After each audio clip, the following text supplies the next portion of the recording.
Muito bem, então agora o que nós vamos fazer? Nós vamos passar brevemente por isso, é muita informação. Se a gente parar aqui, o máximo que eu vou conseguir é que vocês durmam. Então o que acontece?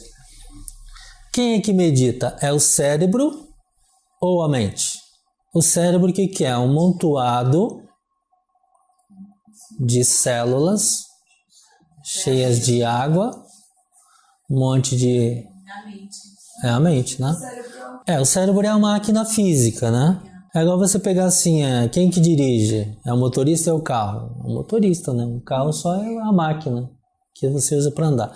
Então o cérebro o que é? Estrutura física, é um órgão, contém substâncias, hormônios, enzima, água e tal, realiza os processos, ele que concretiza no físico as questões, processos cognitivos, né? Realiza as emoções através de impulsos nervosos. Então essa é a máquina. Agora, quando você vai para a mente, o que é? É alguma coisa que é imaterial. Nunca ninguém viu uma mente passando por aí, né? Simplesmente existe.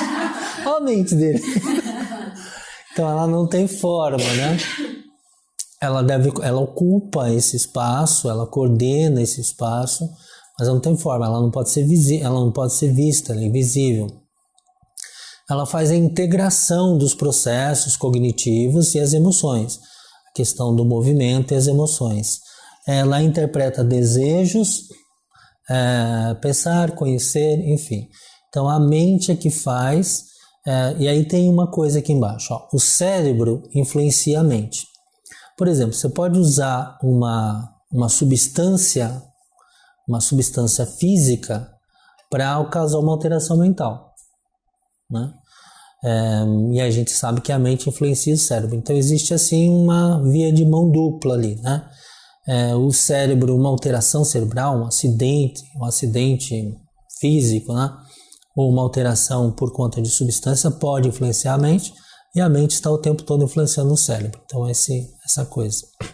Estados alterados da mente podem ser produzidos pela meditação e podem ser produzidos por substâncias que são ingeridas a partir da parte física e afeta o cérebro físico. Então você vai lá e toma um ayahuasca, que chama, né? Você está tomando uma coisa física que vai afetar o cérebro físico, que vai produzir uma alteração química no cérebro físico e vai produzir um estado mental, vai produzir um estado alterado de consciência ali, tá? Agora, você consegue produzir estados alterados de consciência sem usar drogas, só com técnicas. Você produz o mesmo, não estados parecidos, tá? Mas aí tem coisas mais simples, por exemplo, você triste, né? Você triste vai influenciar no cérebro, né? E aí o cérebro vai comprometer todo o órgão físico, o corpo físico, a partir de uma influência cerebral, né? A mente, ela vai interferir no cérebro, o cérebro vai se atrapalhar na liberação das substâncias, já que ele coordena tudo, né? Liberação de hormônios e tal, e aí faz com que determinados órgãos funcionem menos e tal. Por exemplo, a pessoa fica triste, às vezes a pessoa ficou muito triste. E aí o que acontece? Ela tem uma indisposição gástrica, por exemplo, né? É uma coisa mental que influencia o cérebro e funciona o corpo, né? O problema dela é a tristeza que ela tem. O problema dela é o namorado que ela perdeu. Então existem inúmeras formas da mente afetando o cérebro, né? Ela vai afetar. E o cérebro afetando a mente também é o comum. Quando você está meditando, acontece uma série de coisas no seu cérebro, naquele momento em que você está, né? Então você tem zonas que são desligadas, zonas que são estimuladas, e aí tem a descrição aqui que a gente não vai parar nisso, por conta de ter bastante informações. Então só para vocês saberem que é normal que seja assim, da mesma forma que qualquer atividade, tá? Você parou para fazer qualquer coisa, determinadas regiões que têm a ver com aquela atividade vão ser estimuladas e outras que não têm a ver vão ser anestesiadas, né? É normal que seja, não tem sentido o cérebro. O cérebro gasta muita energia, ele é a parte do corpo que mais gasta energia, então ele não vai ficar gastando energia à toa, tá? Não há necessidade. Tem uma parte que é a parte mais recente, tem uma parte antiga, que é o nosso cérebro de macaco, que é o cerebelo, né? E as outras partes foram surgindo, se desenvolvendo ao longo do tempo. Cada uma tem uma função específica. Aí eu vou falar especificamente do que muda depois de um determinado tempo de meditação. Agora, o que acontece? Quando muda em dois sentidos. Ou muda através de uma coisa que eles identificam, porque veja bem, como que eles sabem que mudou? Eles sabem através de imagem, né? Através de ressonância. Então eles vão lá, fazem uma ressonância, fazem um corte lá na ressonância e aparecem as regiões. Então eles sabem o quê? Que a região aumentou de tamanho, e aí chama-se de espessamento. Essa região teve um espessamento, quer dizer que ela era assim, ela ficou assim. E outras regiões têm uma diminuição. Então, algumas regiões diminuem e outras aumentam. Então, o que é que aumenta quando você pratica a meditação? Uma região chamada de cingulado posterior, responsável por divagações mentais e autorrelevância. Então, quando você está trabalhando lá, você está trabalhando muito mental, é muito uma coisa de construção mental, então é normal que esta área responsável por essa capacidade de divagação mental, ela aumente. Então, quem trabalha com meditação tem uma capacidade criativa de criar processos mentais, de inventar processos que a gente faz nesses exercícios, né? Aí tem gente que vai falar assim, nossa, mas eu não consigo inventar nada, porque você não tem um cérebro treinado para isso. Se você treinar, seu cérebro vai ser bem inventivo, da mesma forma que o cérebro é inventivo de quem, por exemplo, está acostumado a fazer música. O cara faz um monte de música, para ele não tem falta de criatividade. O cara, quantas músicas? Eu fiz 300 músicas. Falo, como assim, né? O cara vomita música. Ele sentou música, levantou música, vai no banheiro música. Por quê? Porque ele está treinado, o cérebro dele está treinado nisso. Bom, aí a gente tem o hipocampo, que auxilia na aprendizagem, cognição, memória, então isso é regulação emocional. Então é uma coisa física, né? É uma coisa que vem da mente, repercute no físico, o físico transforma o cérebro, e aí a pessoa naturalmente, ela vai ser assim. Porque você poderia pensar, aquele cara é calmo. O cérebro dele é diferente do seu. O cérebro dele é diferente, tá? Então o tempo todo ele vai estar calmo. O seu não está assim. O seu está lá, turbinado. Tá? Então determinadas áreas no seu cérebro vão estar ativas, espessadas, e determinadas áreas estarão lá dormindo. Tá? Aqui, outra parte aqui, ó. Junção temporoparietal. É uma parte lá do cérebro que tem a ver com empatia e cognição. Como você poderia imaginar que empatia e cognição é atributo cerebral, hein? Então, na medida que você desenvolve a empatia, a compaixão não é dó, é diferente, tá? Então, quando você desenvolve, veja bem, é um sentimento, não é um pensamento, não é um atributo racional, é um sentimento que ao ser cultivado, como que você cultiva um sentimento? Sentindo, tá? Quanto mais você sente, mais ele aumenta, né? Isso vale para todo tipo de sentimento bom ou ruim, tá? Não é só para os bons, né? O indiano fala assim, onde você foca a sua mente, você desenvolve. Se você começar a assistir filme de bandido, de assassino, daqui a pouco você vira um assassino, que se desenvolve dentro daquilo em você. Então, ou seja, aquilo que você foca a mente, você constrói em você. Então, se você focar em coisas que te interessam, você vai desenvolver uma mente que tem a ver com isso, tá? É bem simples, né? Esses processos mentais, quando você estuda as coisas da Índia, eles são muito, o Raja Yoga, eles são muito objetivos com relação, eles dão os caminhos lá, né? Então funciona assim. E aí você fala, mas por quê? O povo lá, meio atrasado, como que acontece? Ele pode ser atrasado na tecnologia, mas no conhecimento do processo humano, ele é avançado, tá? Porque eles gastavam tempo pensando na mente, e a gente gasta tempo pensando em qualquer outra coisa, menos na mente. Quantas pessoas ficam pensando na própria mente? De 100, uma, né? Olha lá, né?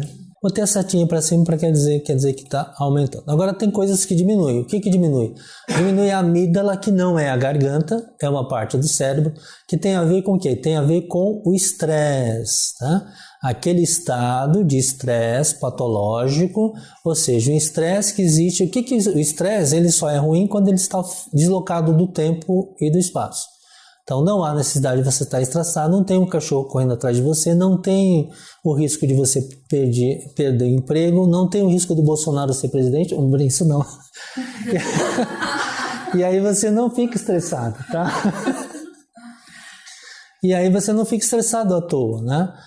Então aí um estresse é normal quando há necessidade, que você tem que correr, sim, do bandido, você precisa correr, em determinados, aí você precisa ficar estressado. E aí existe muita confusão. A pessoa, ao invés de você vai fazer meditação, você vai ser um banana. Não é essa a ideia. Você não vai simplesmente ativar as zonas que não precisam ser ativadas no momento certo. Porque isso gasta muita energia, tá? É como se você andasse com o carro forçando ele o tempo todo. Você vai ali, pisa, você vai gastar o bichinho, tá? Sem necessidade. Então essa área responsável por ativação da liberação dos hormônios e para você estar pronto, forte ali para correr, ela é uma área que diminui. Por quê? Porque você passa a usar menos, você fica ali naquela vibe de tranquilidade ali, você diminui essa área. Bom, e aí tem aqui uma fala da gente entender o exercício como um treino físico, quando você vai para essa perspectiva física de aumento de área cerebral, diminuição de área cerebral, você pensa assim, então a meditação é um exercício para o cérebro. Quanto mais você fizer, mais vai produzir os efeitos, né? É como se fosse uma academia, você não vai ficar forte noite por dia, mas se você fizer também, você não vai ter um corpo malhado, esse é o seu propósito. Se você não fizer, você não vai ter uma mente malhada, somente vai ser o que é, a partir do que você busca nela. Muito bem.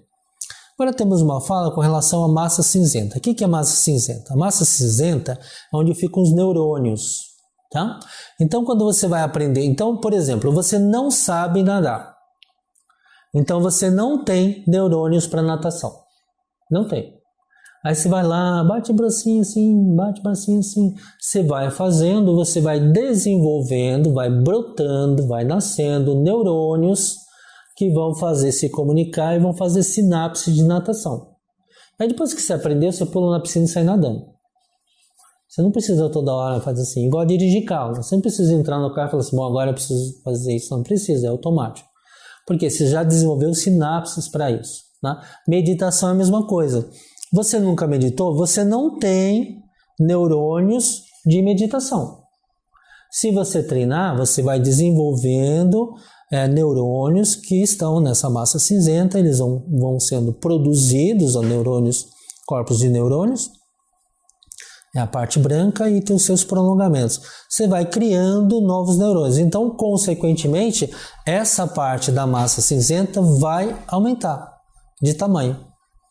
Então, quando uma pessoa aprende uma nova habilidade, uma habilidade especial, ela está exercitando essas áreas da matéria cinzenta, cujo trabalho é formar essa habilidade. Então, você vai formar uma habilidade. Então, é normal que você não consiga, ou que o seu cliente não consiga fazer meditação. Por quê? Porque ele não está treinado para isso. Então, não é uma coisa assim, você é incapaz. Não, você não é incapaz. Da mesma forma que você não nasceu sabendo andar de bicicleta e esqueceu como era nadar, porque quando você era bebezinho você sabia, você precisa aprender, tá? Então é um processo de aprendizagem. O hipocampo é uma outra área que sofre um aumento, ela é responsável pela memória e percepção espacial, isso aumenta com a meditação, memórias de longo prazo, e aí tem toda uma fala com relação ao Alzheimer, né? Acredita-se que a meditação ajude, tá? Porque ela vai ajudar nessa parte de memória e de células relacionadas à memória, né? Então existe alguma coisa relacionada a isso, mas ainda bem incipiente, bem começando, né? Mas existe uma expectativa de que possa ser interessante. Assim, a substância cinzenta extra é algo animador. Sugere que a meditação pode impactar o hipocampo dessa forma. Quando não estamos prestando atenção, o centro de memória é offline. Por isso, não lembramos das coisas. Quando uma pessoa está contínua e regularmente prestando atenção ao que está acontecendo ao seu redor, leia-se atento na perspectiva da meditação, não é desesperado pensando nos problemas, né? O hipocampo está sendo envolvido. Então, a longo prazo, um centro de memória mais saudável vem como resultado. A meditação guiada é mais para aquela pessoa que não sabe fazer. Tá?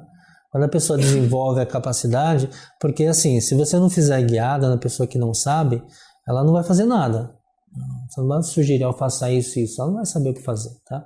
Então, no primeiro momento você guia, e aí você cria estratégias oferece alguns exercícios simples para ela fazer, mas aí num processo de terapia, porque o que acontece? Se você acompanhar a pessoa por um período, e às vezes você vai ter cliente que você vai acompanhar por um longo período, né? Tem pacientes que se dispõem a fazer, né? O cara faz 30 sessões, dependendo do paciente, ele faz 30 sessões. Tem paciente que faz um tratamento 6 meses, né? Tem paciente que fala, não quero deixar de fazer, porque ele sente uma melhora, a coisa não é fácil, o problema não é fácil de ser resolvido, e ela sente que ela se beneficia daquilo, então ela paga para toda semana ter aquele atendimento.